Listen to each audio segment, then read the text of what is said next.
সকলের অধিকার নিশ্চিত হোক ও সুরক্ষিত হোক, সেই লক্ষ্যে আমরা সবাই একসঙ্গে কাজ করে যাব।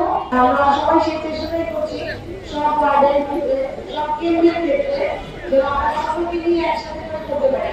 তাহলে আমাদের বার্তাটা প্রত্যেকটা ঘরে ঘরে একসাথে পৌঁছবে। আমার সবচেয়ে পরিবহন সংস্থাগুলো আছে, ওগুলো এগুলো পরিবহন শ্রমিক ভাইরা, নেতা ভাইরা অনেক আছে, ওই পাশে মার্কেট আছে, সব আমাদের এই শ্রমিক ভাইরা আছে, তাদেরকে আন্তরিকভাবে ধন্যবাদ।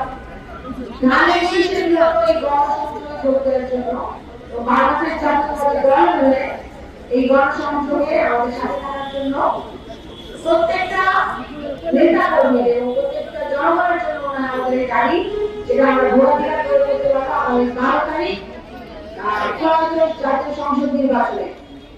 আমরা সবাই একত্রে থাকলে ইনশাআল্লাহ বিগত সময় যে নির্যাতনের শিকার আমরা হয়েছি, অনেক বেশি শিকার কিন্তু শহীদ ভাই রয়েছে, তারা কিন্তু মাঠে থাকেন, তারা কিন্তু কৃষক দলের কাজে থাকেন, তাদের কিন্তু মুখোমুখি হয়েছে।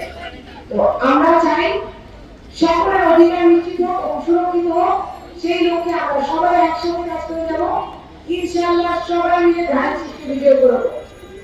আমরা সবাই একসাথে হলে যে কোনো প্রতিবন্ধকতা আমরা আর ধানের শীষের প্রতি যে ভালোবাসা, এর থেকে বড় কোনো ভালোবাসা আছে? ইনশাআল্লাহ আমরা সবাই মিলে বাংলাদেশ জাতীয়তাবাদী দল প্রতীক ধানের শীষকে বিজয় করে আনবো।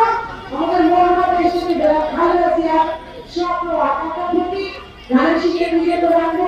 আমরা সবাই তার দেখা যে স্বপ্ন আমাদের রাষ্ট্র ব্যবস্থা, সেই রাষ্ট্র হিসেবে